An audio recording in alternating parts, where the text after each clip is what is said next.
Inevitable, Shaun, at the end, but good fight from the Orange Army. Yeah, they'll almost be kicking themselves, wouldn't they? SRH, I mean, the big scorer, Warner, didn't get any. We talked about the need for Rabada to come up with some special kind of skills, and he showed that. We haven't seen him swing the ball much in this tournament, and that first over, he was really good. And to get through the defenses of Warner was brilliant. I know at my time in Mumbai, we used to try and get Mully with a new ball to bowl a similar kind of delivery. It is something that can be very effective against him. But once that went down, you almost thought, oh, well, the chase is basically done. Kane Williamson will play a part. And he was brilliant for his 60, probably the best innings I've seen him play in the RPL for me. I know he's had some good ones, but for me, that was as good as it gets. And then everyone contributed. And I thought at one stage, hold on, you never know here. They might just be able to sneak over the line. It was starting to get exciting.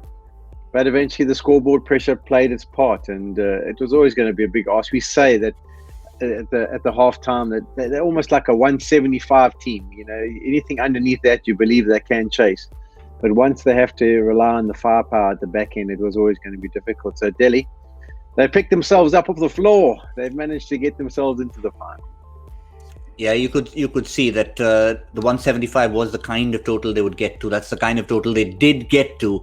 But they needed more than that, just that Williamson effort, Joy. They needed somebody like a Manish Pandey. With Warner having gone, let's assume we take that. But they needed a Manish Pandey to come up with a 50. Someone with support for Williamson, maybe Holder.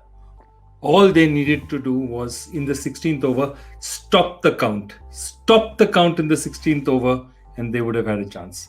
But, you guys just allowed it to go on, and that's what happened. I mean, that's what happens when you don't listen to people in Orange, and, You were waiting for that. You were waiting for that, Joy.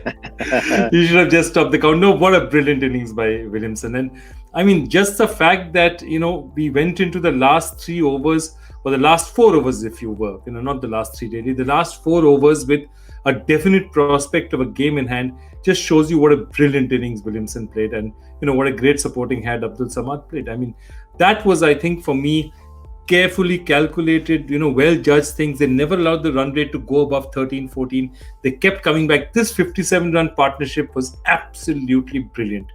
And I thought, they played an exceptional cricket to just keep their team in the game, given the fact that they didn't have much batting to follow. And the moment Williamson went, you could make out, the way it went down like a pack of cards, you could make out that, how important Williamson was and how he was finding the gaps and how he was sort of keeping Samad there and talking to him all the time. It just shows you what a fine cricketer he was, and he is. And I mean, once he went, you could make out that, okay, now the game is really over.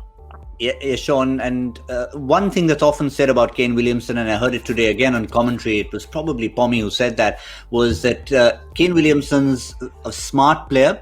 In any sort of situation, any sort of chase, he does just enough. He calculates it. It was probably a situation today, Shaun, where you needed to do more than just enough, whoever you were. Yeah, I think if he'd been there to the end, you never know. He might have been able to squeak them over the line. But I think in a T20 format, you need to work out what the situation requires from a risk perspective.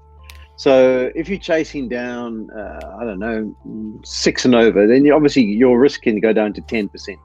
If you have to chase down 20 and over, you've got to take it up to 90 or 100%. But he's got that brilliant ability of assessing what's required. Almost like, okay, how many do we need? So we need 10. That means I've got to hit 1 boundary, a 2, and some singles.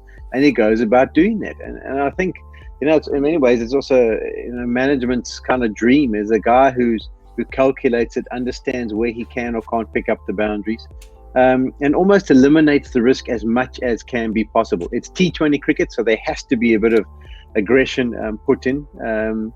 But he doesn't go over the top. He doesn't become reckless at any stage. And I think that's what makes him so consistent.